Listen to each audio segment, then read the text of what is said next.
viewers, Rectangular back, this time with a little behind the scenes of a custom that I'm working on.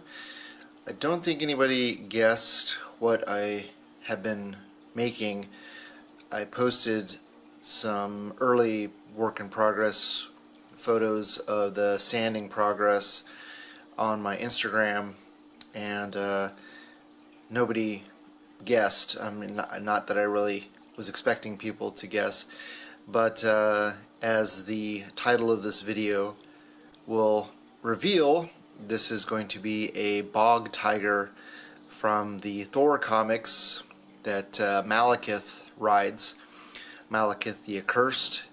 So yeah, I'm a big Thor fan, and just really liked the look of that beast, and thought it would be super cool to take advantage of this Mattel, God, I always forget the name of the product line, but it's a Masters of the Universe Battle Cat, and God, I still cannot remember what it's called. But anyway, I was not happy with the head. I know that with some sculpting, which I'm not the best at sculpting, you could make it look a little bit more terrifying, but I wish that they had included a secondary head that was a little less benign looking. So it took me a while to find an alternate head, but we'll get into that in a minute here. Basically,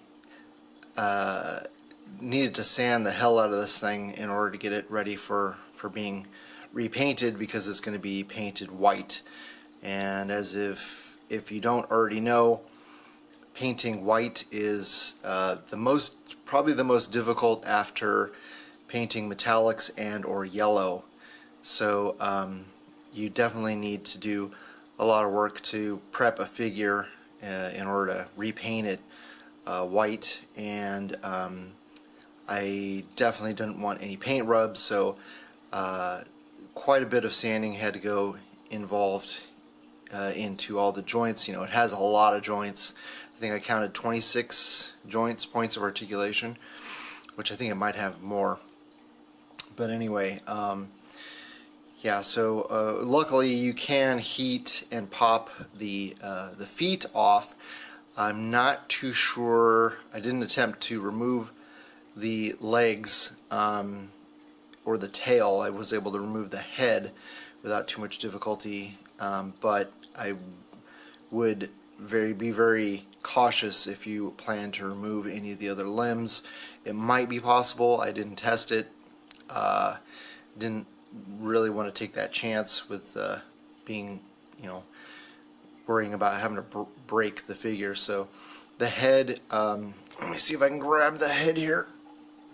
The head will split in half, and you can see there comes in two pieces. So I didn't have to heat it up. I just stuck a sculpting tool, I think something like this, and stuck that in the seam here, and just continued to move it down. I think maybe I did heat it up with a hairdryer, and you just keep splitting it apart, and you can hopefully get it apart without breaking the pegs if you want to reuse it. Basically it just has pegs inside, and then there's a hole in between this plate that the peg here on the head, the neck peg, slides into that gap, and then you just put it back together like so.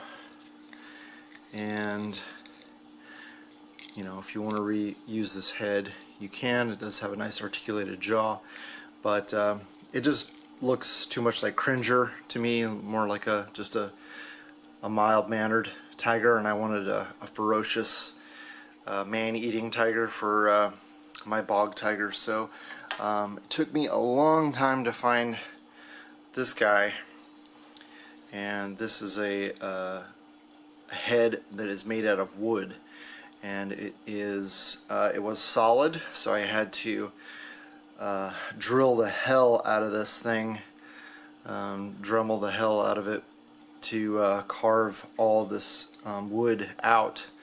So I'm going to need to fill in the bottom with some hot glue so that I'll have a surface for a magnet to attach to, and I'll glue a magnet on the inside.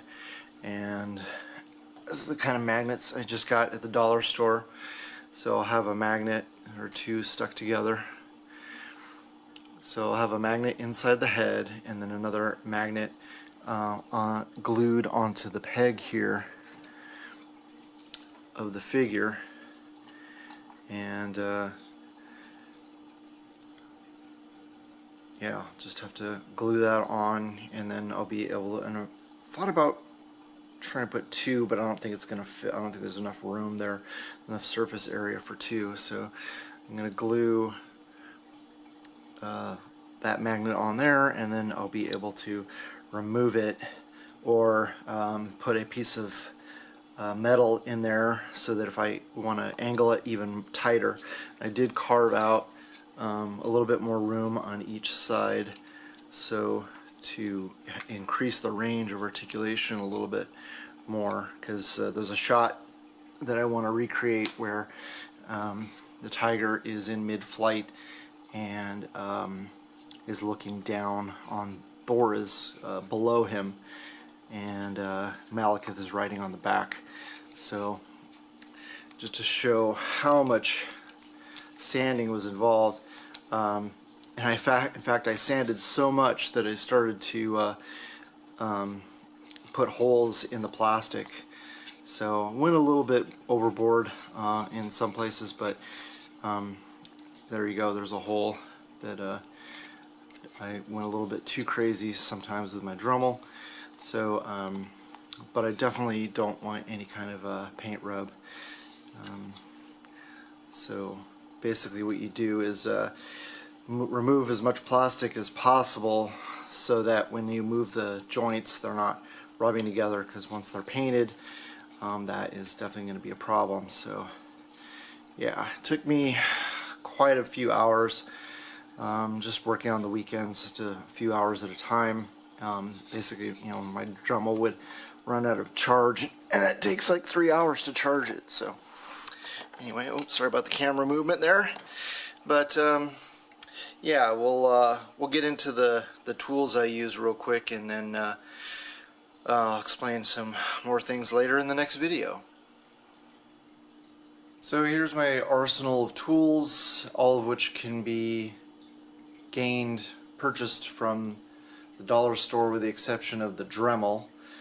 And actually had my Dremel die on me, and I was lucky enough to find one locally from a guy on OfferUp, and I'm still trying to repair my old one. But yeah, those Dremels are extremely valuable.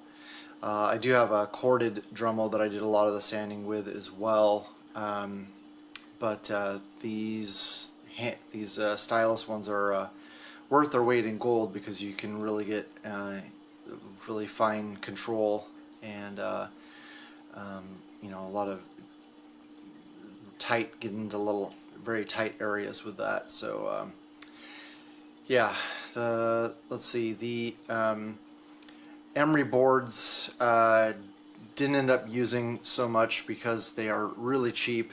There's some sandpaper also that you can get at the dollar store, which is really cheap, but it doesn't. None of them were really effective. You know, you're getting 16 of these boards for $1, and they just fall apart. So the sandpaper that's attached to the boards just doesn't stay on there. They don't use enough glue, or they use really cheap glue. So didn't really get much use out of those. But the metal emery boards are quite valuable, and you can see I broke off the tip with just a pair of pliers, because the the tip doesn't have any